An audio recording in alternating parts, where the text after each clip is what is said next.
Welcome back to another episode of Coach's Kingdom. We're trying out something new here. This is just the bare bones, basic video explaining a defense. If you know nothing about a defense, we will be explaining the positions. Right now, we have things lined up in a specific formation that we will go over in a later video called a 4-3 stack. We're going to start it out at the corner position. Brian, you want to go ahead and point to that real quick? Yeah, so we're going to start out here at this corner position right here. So there's a lot of things that these corners actually do on the outside. On the outside of the defensive, formation. So there's a couple things you could be called to do.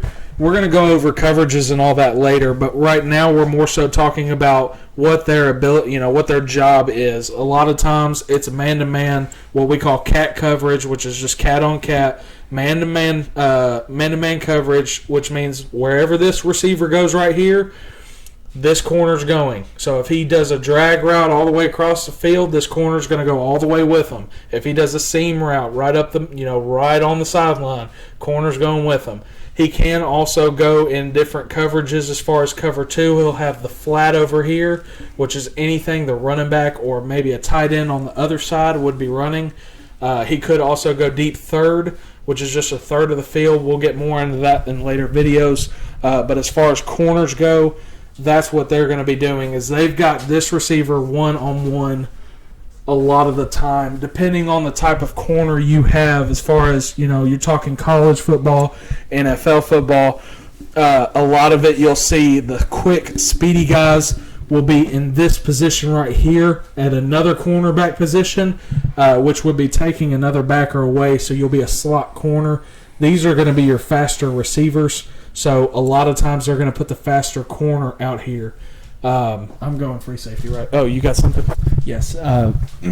Caleb, do you want to chime in? I know that y'all last season focused on pursuit a lot.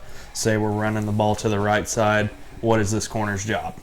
Okay, so looking at pursuit, now are we running right side of the football, so right side of the offense? Okay, so basically what you're looking at here. You want to draw that out, just the ball's going to the right. So ball is going to the right here. Your corner's basically going to step down and make the play and set your outside boundary. Then basically you're running across the field. You've got end, Sam, which we haven't talked about that yet. Then you'll have your just the backside corner. Just the backside corner. Just the backside corner. Oh, I'm sorry. Yeah. So basically for your backside corner, sorry, I got a little ahead of myself. Okay. Your backside corner is going to hightail it on your pursuit here, and he is going to straight line it because he's your last line of defense. So basically, your end zone is this line right here. He's your last chance to make a play. And while he's doing that, one thing too, if he's coming across the field and running back or receiver on a sweep, anything's coming to the right side, not only is his job this, it's also to watch for the cutback. Mm-hmm. So he's really got the whole half of the field down here. You got a lot of these players like Tyreek Hill, Cordarrelle Patterson, they like to come all the way over here and come all the way back. They'll run 300 yards to get 50. Yeah. So you've got really two ideal cutback players. It's your backside corner, that's a terrible circle, I apologize, and your backside end are going to be what you consider your what we call a BCR, which is a boot counter reverse, which is way beyond what we're ready to talk about yet. But basically, they are your two guys that half this field. So you're looking at it.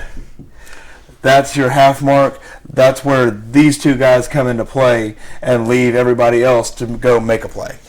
Yeah. So I guess moving on to the safety. Yes, do you have? I erase that line real quick. Yeah.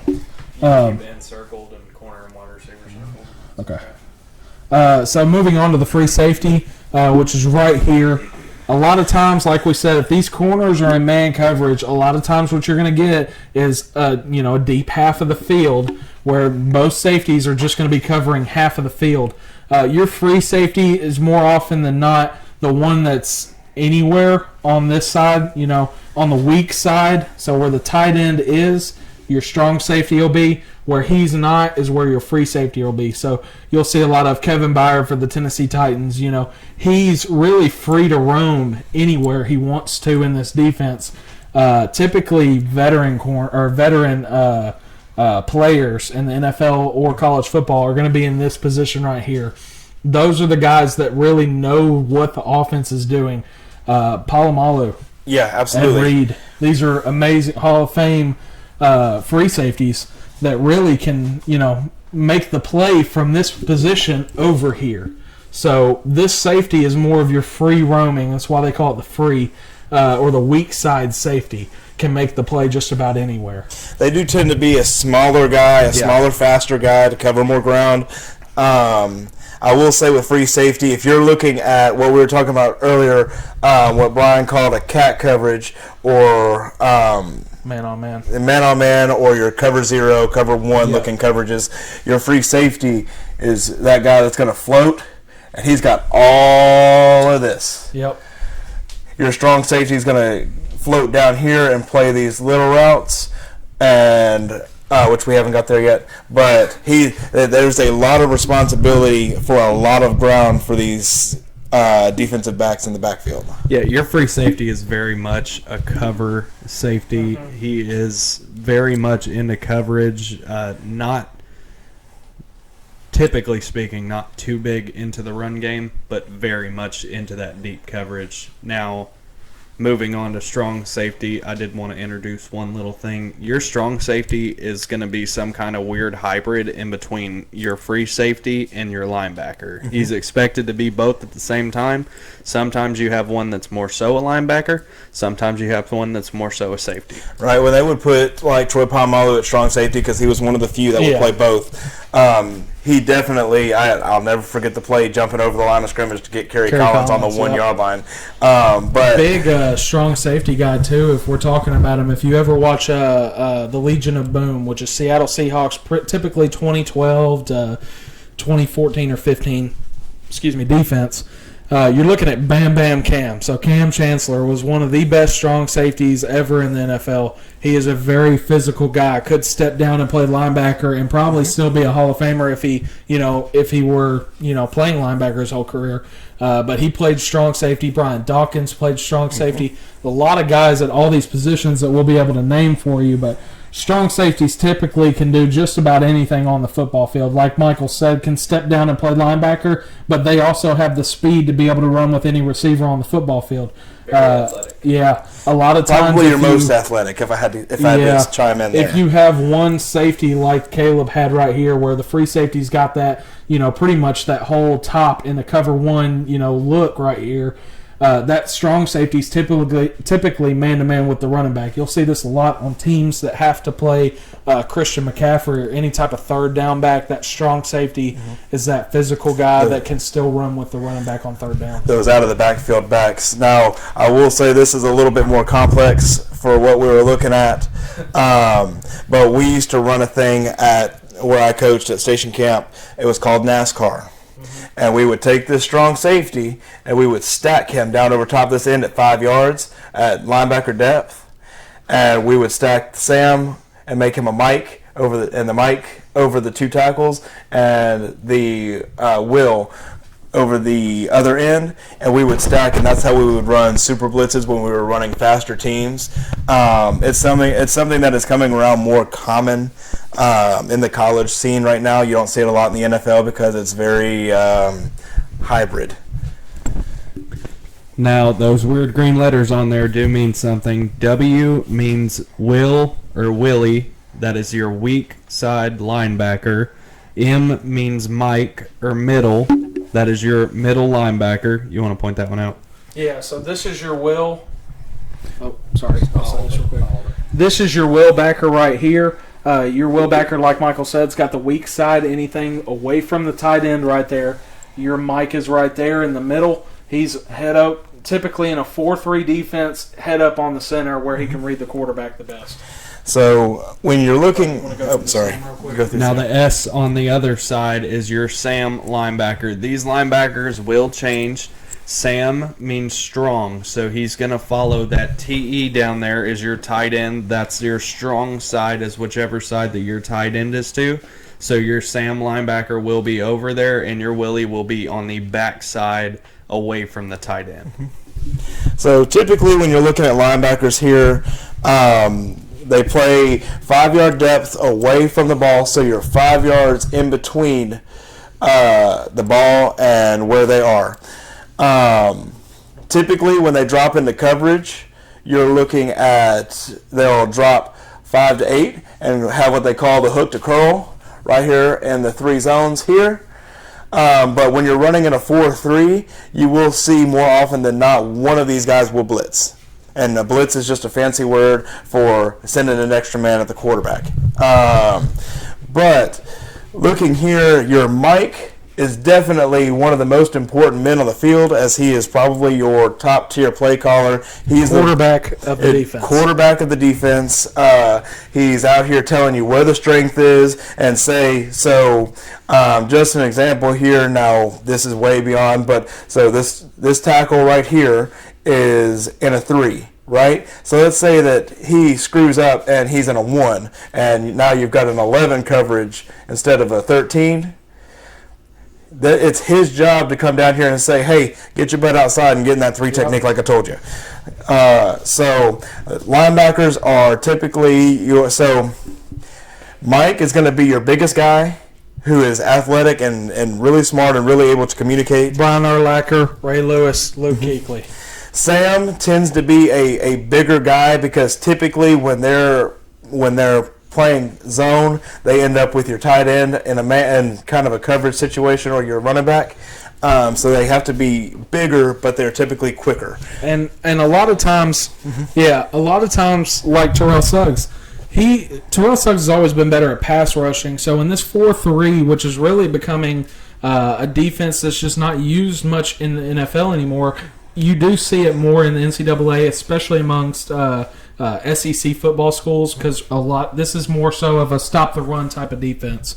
So your Sam and Will linebacker, a majority of the time, which we'll show you more than likely in the next video what the 3-4 defense is, but a lot of times you're going to have those guys rushing. So whereas we will say Clay Matthews is a style of linebacker, he is not this style of linebacker. This one fits more if the Sam, I guess Bobby Wagner would be a Mike. It's kind of hard right now to find an actual linebacker that Rashawn Evans maybe. Jayon Brown actually fits the mold perfect as the Sam. Jayon Brown would be an ideal Sam because he's a big guy, but he's not too big. Yeah. He's quick. He can keep up with the running back, but he's yet physical enough to keep up with it to hit the tight end. And Devin White as a will backer, or your weak side backer, is a linebacker for the Tampa Bay Buccaneers. If you watch him, he's actually very good. Right now they have Levante David as the Mike, but since I forgot his name. Who did I say? Devin White. Since Devin White is faster and just as strong as Levante is, they put him at the weak side so he can make plays backside. He can also make plays strong side. So this guy's typically going to be your fastest linebacker outside of maybe the Mike. But your most athletic linebackers, typically your Sam, so that he can get to the strong side of the field, the strongest guy on the field, or on the backers.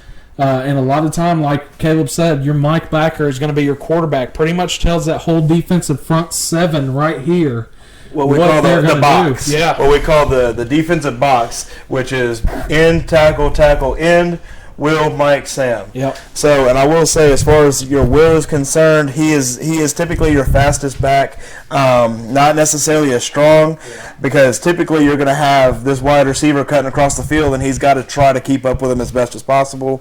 But he's also got to be able to make the play on the backside, as Brian said, but also be able to make strong side to be in on the tackle, because that's what your linebackers are there for, is to be your tackle gurus. Now, moving on to that end position, just because when I did play defense, I did play end. Your end's responsibility is going to be this outside area, anything out here. The rule for a defensive end is you never let anything cross your face. your whole job is containment here when you're not dropping into coverage. Yep. Set the edge. Absolutely, and that does ring true for both ends on both sides. Your end is going to be your contain. So I'll throw in a little Madden reference here. When you see the play QB contain, you definitely see this guy kind of out here away, and that's to prevent this tight end to cross his face and try to make a block.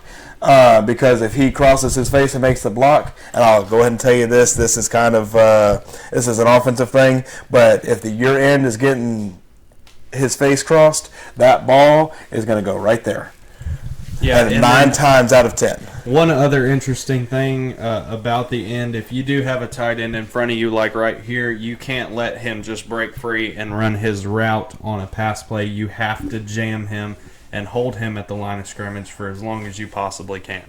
Now, I will say for your defensive line, your front four here that we're looking at, they do have different why am I blanking on the word?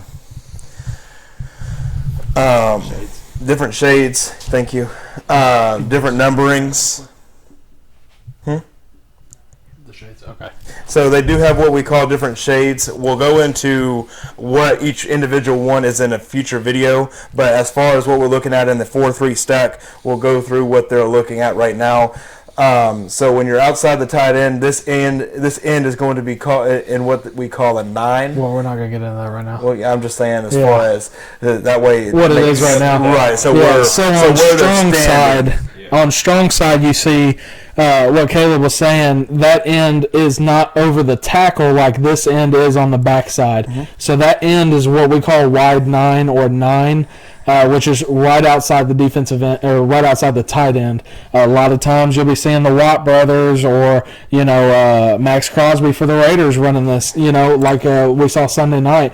Anything, like they said, setting the edge outside. When you're talking about the backside defensive end, we've already talked contain, set the edge here. A lot of times what you'll see is he's going to be on the outside shoulder of this tackle or head up on the tackle. And that's because typically this end right here, His job is still contained. Yeah, his job will always be contained, so you'll never see this end on the inside shoulder of this tackle. If you do, he messed up and is probably not playing the next play.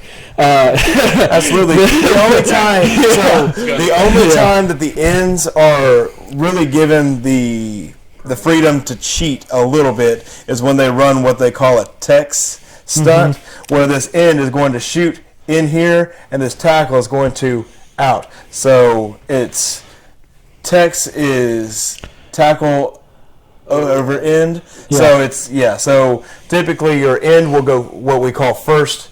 Here, I'll do it on this side. Yeah, and he will cross inside, and then that tackle will cross outside and replace responsibilities.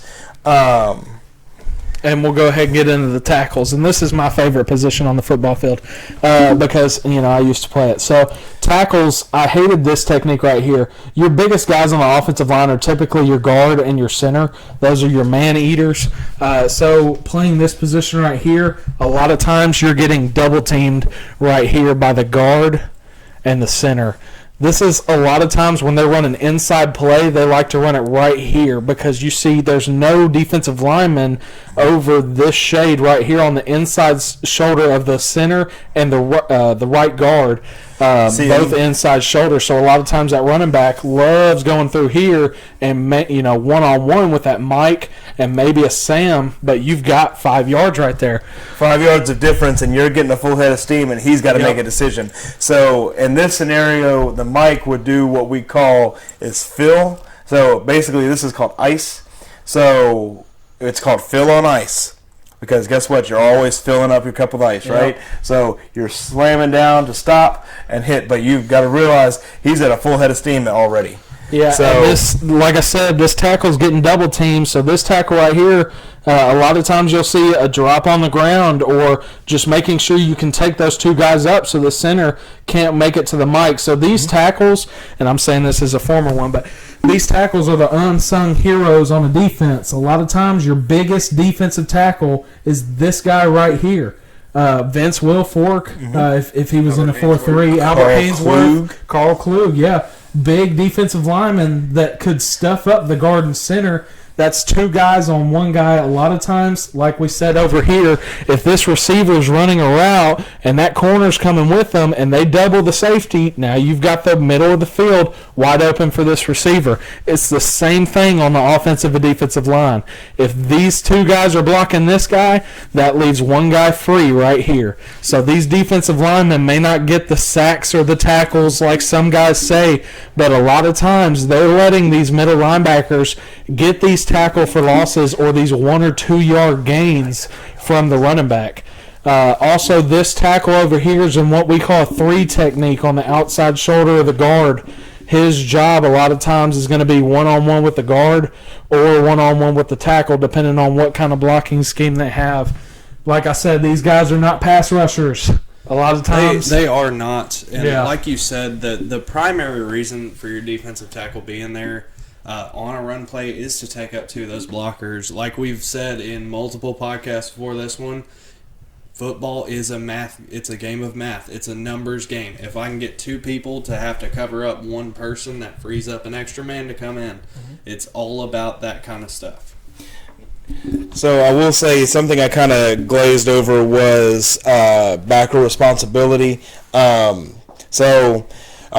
far as run responsibility, we did hit their pass responsibility on their 8 yards hook to curl 9 times out of 10 and what they cover on man. So for your Mike, you're playing basically what they call the trap here. And you're looking at the trapezoid. So between your 2 A gaps. Oops, sorry. So as we just spoke about, your end is playing contain here, and your tackle is trying to get two guys on him Right, so as long as possible. He's hunkered down here. Yep. So he's responsible for what they call the B gap. So what does that leave here? The C gap. So who's responsible for that? That set of the trap, you're Sam. And so vice versa on the other side, he's got the C gap here. That looks more like a square, but it's okay. And the biggest part in this too is if you're weak side like right here, and these guys aren't stunning like that, but if you're weak side right here, these two guys are taking up, the center, the guard, are both going on this tackle. You're man-to-man with this end. There's no one left over here to block this will backer. So a lot of times you'll see a faster backer. This is where this comes in. That faster backer on the will side, make that play backside. Right now, Will Anderson does it for the Alabama Crimson Tide. When you've got a fast, so half of football is being fast. Yeah. The other half of football is thinking fast. Yep. So when you got those will backers that can think fast and move fast, then you're going to see those shots here where they'll make those plays in the backfield. Now, something I was going to say for the tackles as far as responsibility, there are really realistically 3 things that are expected of a tackle. A, you're going to eat up these 2 blocks one way or another. So you can either, we call it fall on the ground, but it's drop to a knee. making a pile and just having that cluster, because now you've got all of this is now a big cluster. The second one is if you're strong enough, you basically get to split the double team, which makes them both fall down, and that's very funny to watch. But basically your tackle is going to come up and he's going to feed this double team here, right?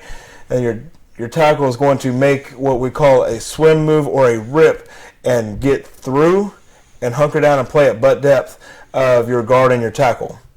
Now your third option is a little bit risque for your defensive tackle because they don't tend to be fast, but you can spin out. So if you've got your double team here, so this was something when I did play tackle that I was fairly okay at. It's called you spin out, or it's called an ice pick. You get your double team here, and if you can get your separation enough to see if they're going, typically if they've got a double team on you, they're running that ball right here because they're trying to get you out of the way. Yep. Now, if they're reading across your face and they're reaching, which is another concept we'll go over later, then you know the ball's going outside. But if you're fighting a double team, the ball's going right inside of you. So what happens is that tackle spins around here, and it sounds nasty when you say it out loud. Yeah. But you put your elbow in the back of that guard, and you use it to propel yourself forward. We'll go over all that. Yeah, absolutely. We'll tell you So, exactly what we're This talking will about. this will be the last thing. This will be the last thing. When you have a player good enough on your defensive line to eat up a guy, so when we say man-to-man coverage, a lot of times what you're looking for is you believe your corner is good enough to take this linebacker out of the picture. You can erase him because you know he's never wide receiver. He's never going to get that guy to touch that ball. So you can erase him. You can say, okay, Jalen Ramsey has him. He's dealt with him before. Well, the big thing is with the Rams, any type of defensive tackle, the Titans right now have it with Jeffrey Simmons, where they can go, okay, I know these two guys are gone.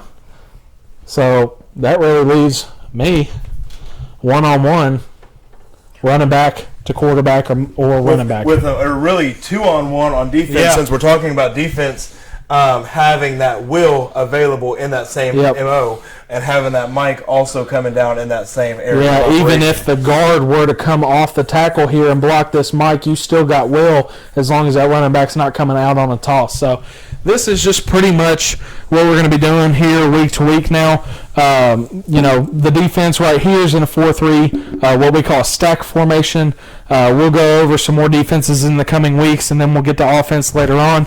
But defense is the most important, so it's okay. Defense wins championships. Yeah, so keep listening, like, comment, subscribe for more of this. Let us know if you've got any questions that Yeah. we can go over. If there's some things that you don't understand, or something that we need to take a deep dive into, or something that interests you, let us know, and we can try to explain it better or do more with it. Yeah, next week we'll work on that 3-4 defense, so we'll see something different next week. So make sure to like, comment, subscribe, and please ring the bell button for notifications. It really helps us out. See you on the next video.